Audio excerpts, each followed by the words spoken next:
through a lot. Aren't you going through a lot? You're not going through a lot. I'm going through a lot. I have tests tomorrow and every day. Wait, do you work? I have tests every day this week. Damn. No. And I still have to work. I'm working tomorrow. Oh, but are you working tomorrow? Yeah. I'm working tomorrow. Hi everyone, welcome to my channel. If you are a returning subscriber, thank you so much for joining me again. And if you're new here, welcome. My name is Ayanfe and I moved to Canada in June 2021 as an international student.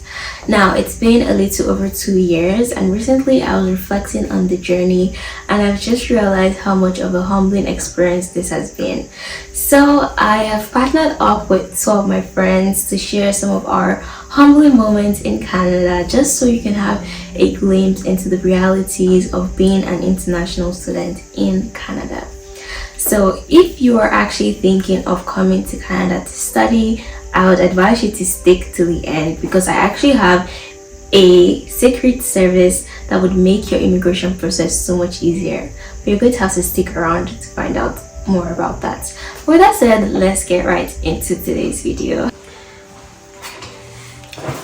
Hi guys, my name is Larry. I'm an international student here in Canada and I've been here for 6 months. Hi guys, my name is Vivian. I'm an international student in Canada and I've been here for 4 years. Let's talk about housing and accommodation in general. So, you guys are both students, right? Obviously. Yeah. So, when you first arrived, did you guys stay like in student housing or did you stay off campus? For me, I came for grade 12, so I stayed in student housing, which was very horrible because I was staying with people I didn't like, something like that.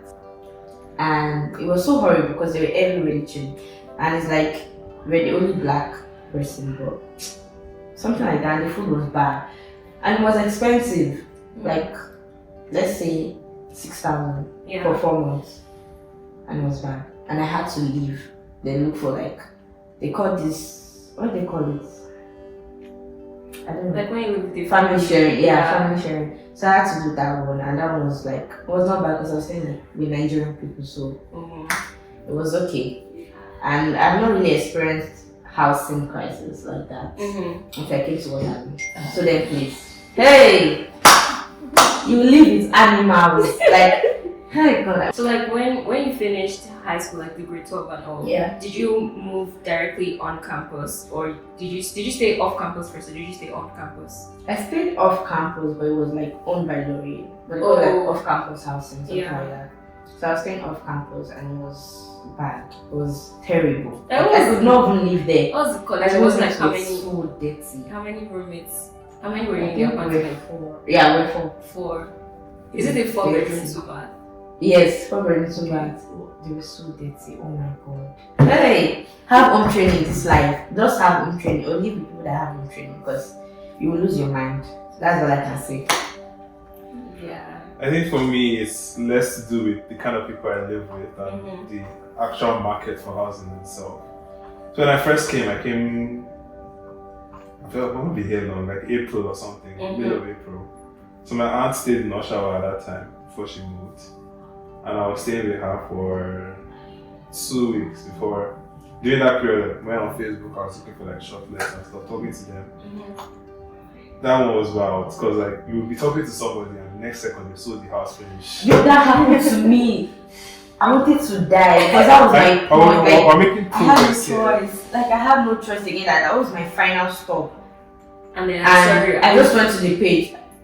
We Picture not found or something. I don't even know what they said. Like, And I'm missing that. Oh, what happened? Them. What happened? Like, oh, the person does not want to sublet again. I could not swear for the person. I was like, what do you want me to do now? That was like, I was literally crying to this girl. She didn't answer. Like, wait, no, it's bad. You talk to someone, you find somewhere that's cheap, maybe like 500. Yeah. Once you start talking to that person, you now find out that somebody else, in a bid to secure that house, is raising the price, saying, okay, I'll pay you 550, just give it to me straight. And that one is asking, okay, how far? It's turning into a bidding war. So eventually I found one. I swear, when I saw this guy, I looked at, I didn't even waste time. I said, can I get a video of the apartment? He said the video. I looked at it. I said, I'm taking it. I don't want to hear any story. I will take it. Like. So eventually I came down to Waterloo, got the place. throughout the time I stayed there, it was a 5-bedroom, kind of like this, 5-bedroom, 5 baths, but we're only 2 staying. So it's very manageable and it didn't cost much. I was paying 600 a month for that. The problem came when I had to move. When I was looking for a place to move, we couldn't find any. For good prices, we couldn't find any. And at that point, I was finding, maybe I was still on like Facebook, I'll message them, no reply. Nobody was replying at all. It wasn't like before that, okay, they will reply, but then they'll send it off. This time, they were not even answering. So my classmates were like also looking into finding an apartment that all of us could stay, so we could like cut costs. One of my guys went there personally and they showed him 1 bedroom, and we looked at this plan and this is literally a 2-bedroom, but they're advertising as a 1-bedroom because they want to furnish the second one. So eventually we talked with them and like, okay, if you get this place, they're calling it a 1-bedroom, if you get this place, is there a limit to how we can use it, like how many people can stay there? They said no, once you get the place, it's yours. I was like, okay, then we took the place. So now we pay 500 each, thereabouts. The issue with that was now my lease for my old place ended August 27th. The lease for this new place, because it was under construction, was starting September 10th. So for 2 weeks I had to now squat different in this building downstairs. So I've been all over the place when it comes to housing. Right now, I have tears in my eyes. Guys, make you see tears in my eyes. I can. No, because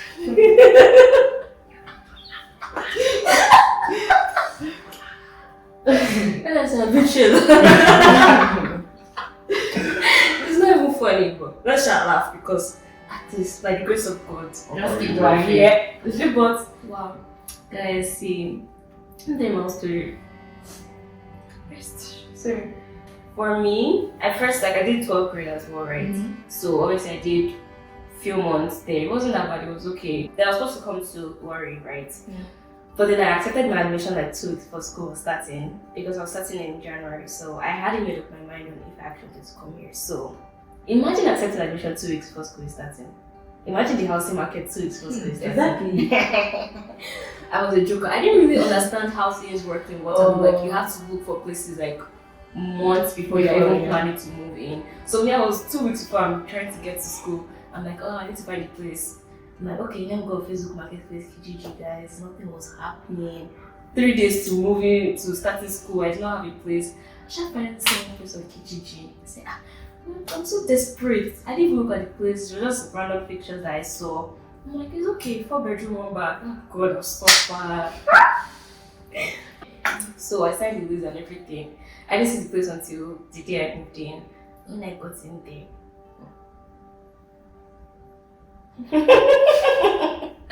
that place was so messy. I lived with 3 of the most disgusting girls I've ever met. Guys, imagine a 4-bedroom apartment. It's already cramped. These girls always had their men over. So we have 4 people in an apartment already. Imagine 3 extra people. That's 7 people. 1 bathroom, 1 kitchen, 1 living room. I felt like I was living with pigs. The kitchen, the sink would always be clogged. They will cook, they will mess up the whole cooker. The bathroom that was the point in my life where I was always in Toronto because like my sister stayed in Toronto, right? Like I spent half of my time at that place in Toronto because it was so bad. And that was actually when I realized how housing can actually affect your mental health. Because at that point in my life, I thought there was something wrong with me. But the problem was not me. It was the living condition. Then I moved from there. I also had that issue that you had. So the lease for that place ended on August 27. The lease for my new place was starting September 3rd. So for that period in between, I was homeless. So obviously I had to squat. I had to move twice. So move from there to my friend's place. Then move from my friend's place to my new place. Well, there's light at the end of the tunnel. I think the worst has passed, right? I know. I hope. The worst has definitely Alright. But do you guys have any advice for like housing for anybody that's looking to come to Canada? Make sure you see your place before you move in because the last place I moved out from, I was in a room with no window. I have a friend that has the exact same story. Like the room was already small and I had a room with no window. Wow. It was terrible, and I was sharing a bathroom, so That's not room, that's a den that they're selling as a room. That's a What closet. is this? Yeah, like they're actually doing that in Waterloo now. They would have It's like not good. a den or like an office space and they will rent it out as a Yes. unit. And I know a place that's It was like no window Yeah, thing so is almost yeah. like $800 per month. No window, you're still sharing bathroom. If I'm paying 800 for anything, I have to have a private bath. I know. And I a window. know. The window is a given. The window is minimum. Okay, enough of housing. Housing is shit. Moving on to the next challenge. Also, I think the next major thing I would say that most people have an issue with in Canada is employment. That's even worse than housing. I know. Is employment worse than housing? We don't have a job. In We have a Waterloo, house. yes. How we pay for the house? Waterloo has a very high student population, and Yes. there's not a lot going on in Waterloo, so there's not a lot of job opportunities. Yeah, it's like we not don't like have enough Toronto that places is like in Waterloo. places everywhere that Yeah. you could be working. In Waterloo, it's just dead. I mean, I came to Waterloo around summertime, so most of the students were never around, so the whole place was empty. Fair enough. So during that period, I was looking for a job. It took me 4 months before I got this job that I'm working. And during that 4 months, I saw shaking. Because regardless of whether I have a job or not, rent has to be paid. I came with a set amount. So the amount I came to here from Nigeria with was enough to do a lot of things, but to also pay for 3 months worth of rent. So with that, I paid for my first and last month's rent, and I paid for the second month I was staying there. That third month, I had to call back home, and of course, exchange rates at that time, people are taking power. The exchange rate has scattered. Let's not make this political. So they had to send money back from Nigeria to pay that month's rent and everything. Because I was the kind of person back in Nigeria that I was working on my own, I was living out of the house. I was not calling home for anything. So that guilt of being independent again was eating at me a lot. I was not in a good place in that period. And I wasn't social, like apart from my classmates, I didn't talk to anyone. I was just alone for like 4 months, no job, nothing. No job, no money.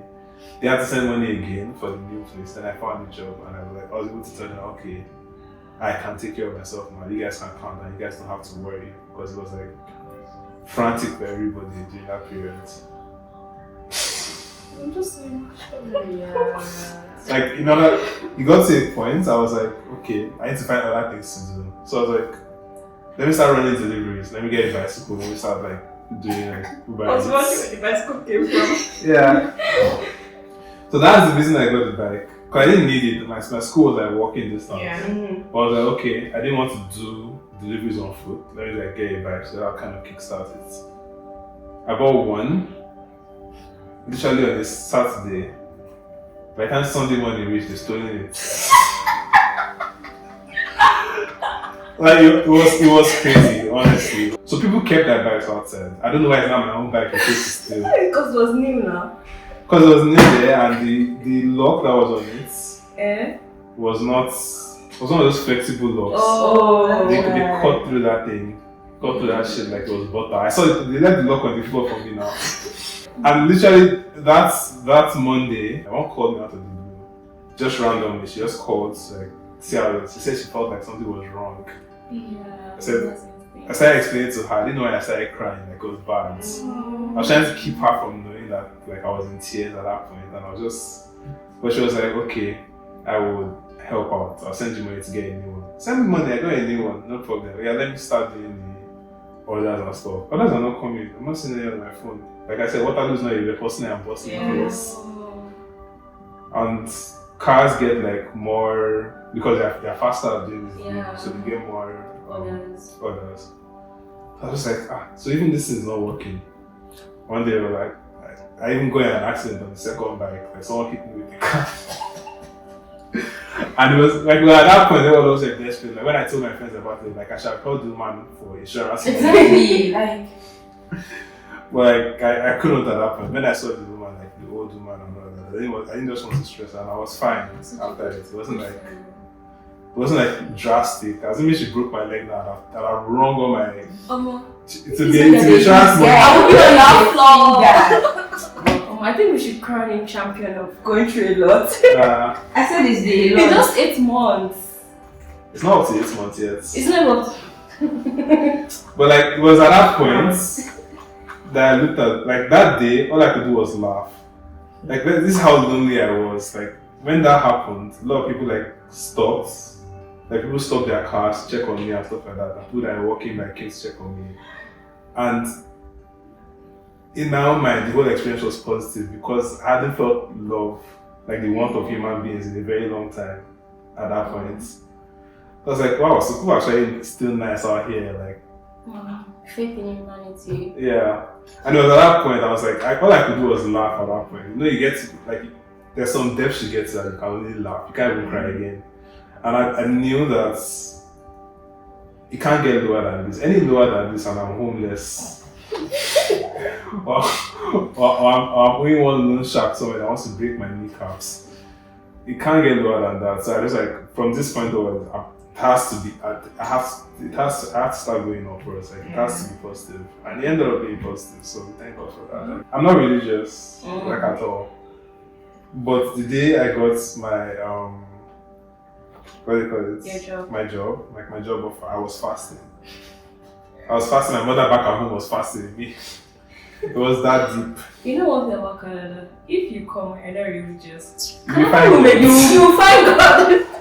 God is your one. How do you want to do that? You get to a point, That's the only person you can turn to.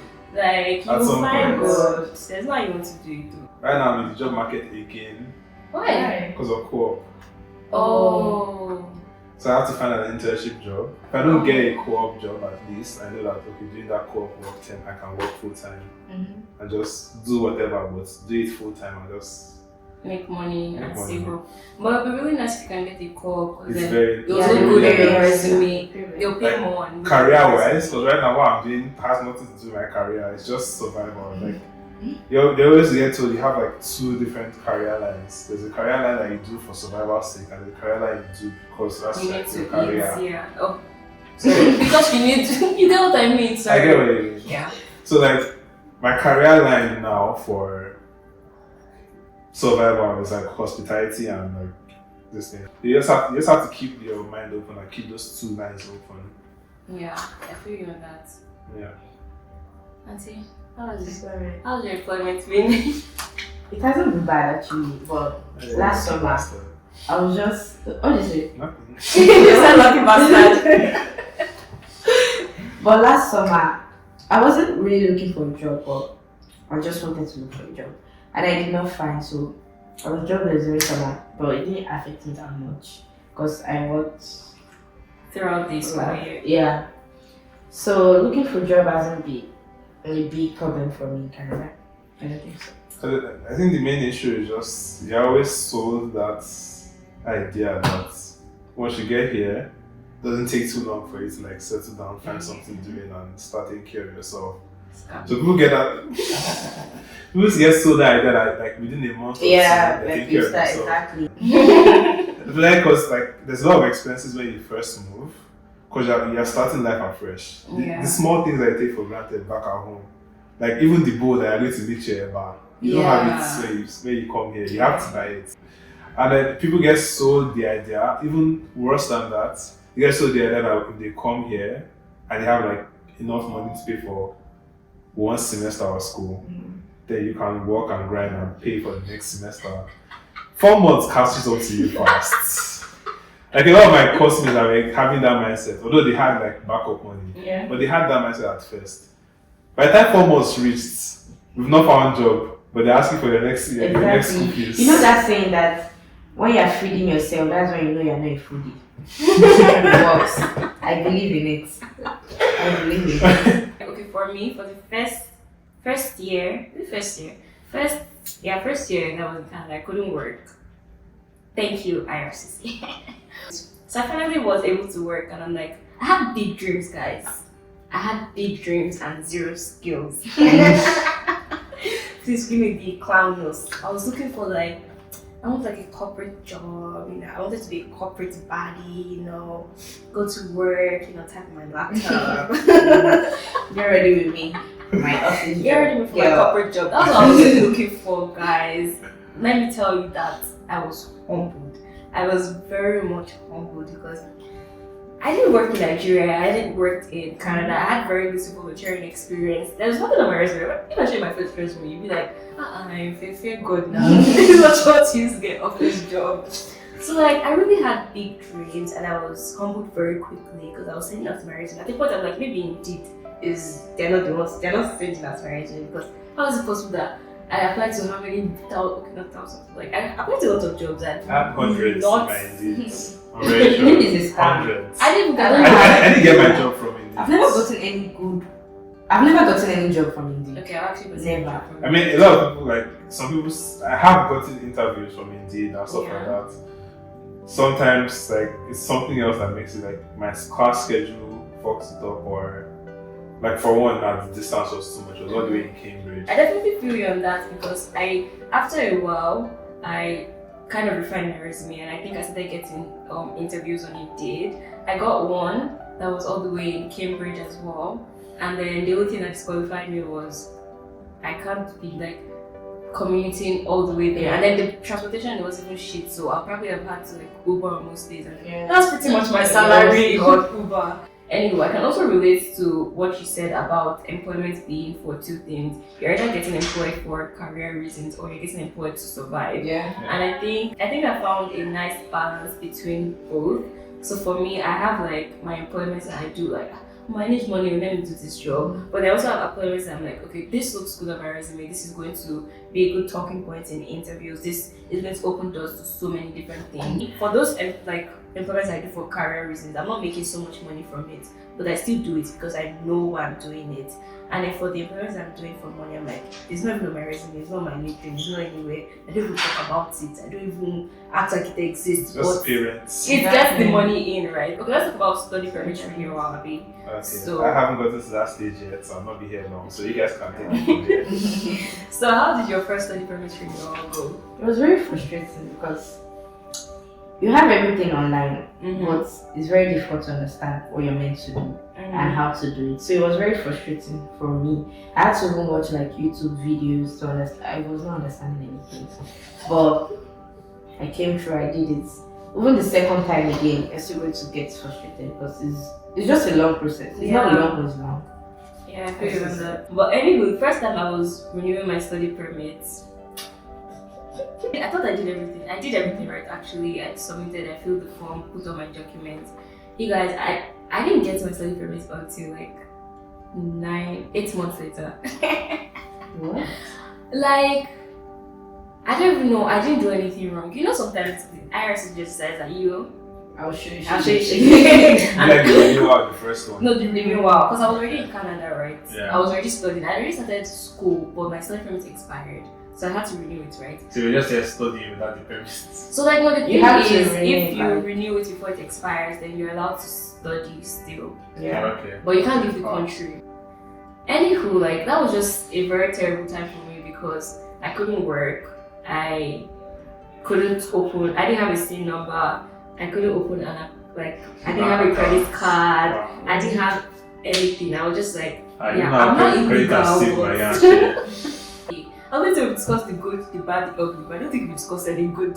That's good. There's no good. Well, there's good now. Good is always like future prospects. Like you know you're getting somewhere. You know that Exactly. somewhere. Like Right now we're still in the trenches. Honestly, for me, despite all I've been through, I feel like I'm still in a better place here than I would have been in. As someone who has finished a degree and started to work in the Nigerian system, I know that I'm in a much better place. Yeah, like And you in know, a you're much in a better better environment for myself.